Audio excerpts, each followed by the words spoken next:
عاملين ايه يا حلوين؟ يا رب دايما تكونوا بخير. ما تيجوا نعمل النهارده اكله من اكلات زمان، اكله بتدفي كده. احنا بنقول عليها في القاهره كشري اصفر، كمان بيقولوا عليها كشري اسكندراني. انا مش عارفه هي اكله اسكندرانيه ولا لا. هي كمان بيتعمل جنبها شويه حاجات كده زي صلصه وبتنجان وقوطه مخللين. الاكله دي ليها محبيها. كمان هي أكلة اقتصادية، بالرغم ان الفترة دي يعني مفيش حاجة اقتصادية قوي، بس احنا عايزين نكتر من الأكلات اللي من النوع ده. كمان الأكلة دي مليانة بالبروتين. تعالوا أعملها معاكم بطريقة تيتا الله يرحمها. كمان في تركاية احنا متعلمينها من تيتا في الكشري الأصفر. متهيألي احنا العيلة الوحيدة اللي بنعملها بالطريقة دي، هتشوفوها آخر الفيديو. مفيش غير عيلتين بس هم اللي يعرفوا يعملوه. فتعالوا اقول لكم انا عملتها ازاي، بس يا ريت الاول نصلي على النبي عليه افضل الصلاه والسلام، وكمان ما تنسوش تعملوا لايك كتير. اول حاجه هنبتدي بالصلصه بتاعه الكشري. هنحط معلقه سمنه، وهنحط 3 فصوص توم متقطعين صغير، وهنحط عليهم ملح، ويا دوبك كده تقلبتين ان هم يصفروا بسيط.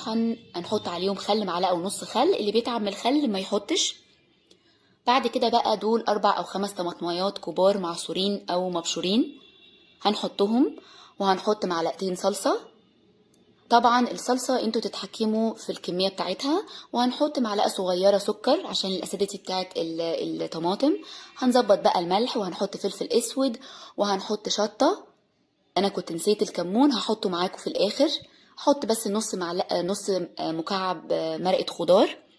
وبس هغطي الحله واسيبها بقى كده 3 دقايق بس تغلي، يعني مش تسبك جامد. في الحله بقى اللي هنعمل فيها الكشري حطيت 4-5 معالق زيت، وقطعت بصلايه متوسطه صغنن، وهحط عليها نص مكعب بس مرقه خضار، وتقليبه كده قبل ما تغير لونها. حطيت كوبايتين رز، وهفضل اقلب كده في الرز دقيقة قبل ما احط العدس، واحط الملح، واحط نص معلقة كمون. زي ما قلت لكم هفضل اقلب كده دقيقة قبل ما احط العدس. بعد كده بقى حطيت العدس اللي هو كوبايتين برضو عدس، يعني كل كوبايتين رز قدامهم كوبايتين عدس. في ناس بتعملهم كوبايتين رز قدامهم كوباية عدس، لو حابين كده اللي انتوا تقللوا العدس. بعد كده هنفضل بقى نحمر فيهم 2-3 لغاية ما يبقوا، بصوا يعني العدس والرز كده كلهم مفرفطين خالص من بعض. بعد كده بقى هنحط عليهم ميه سخنه من الكتل، يعني ميه سخنه بتغلي لغايه ما بصوا الميه تبقى لغايه هنا، يعني يا دوبك في اخر الرز والعدس مش فوقيه زي ما بنعمل. واول ما الميه تنقص اكتر هغطي الحله واسيبها، واوطي النار واسيبها كده 2-3 هقلب تقليبه. وبعد كده اسيبها 2 تاني 3 وهقلب تقليبه، والتقليبات تبقى كده بسيطه مش جامد عشان العدس ما يتهريش. دي بقى الحركه اللي انا بقول لكم عليها. هعمل كده زي حفر كده عشان احط فيها البيض.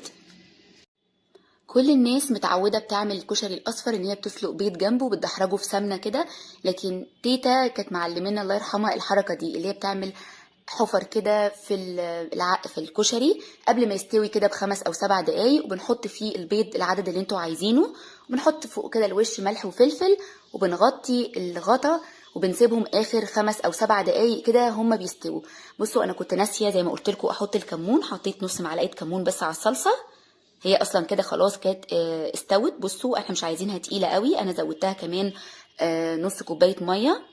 بصوا ده كده بعد ما البيض استوى، بصوا شكله خطير ازاي. لما بتيجوا تغرفوه بقى بالمغرفه بتغرفوا كده المغرفه من تحت كده، اللي هو تطلعوا الكشري معاه البيض زي ما انا كده غرفاه. وكمان عملت جنبه بصل كده مقرمش بتاع الكشري، وعملت جنبه البتنجان المخلل. البتنجان المخلل ده هتلاقوه في الفيديو اللي قبل ده على طول، عشان انا ما طولكمش الفيديو فنزلته فيديو لوحده.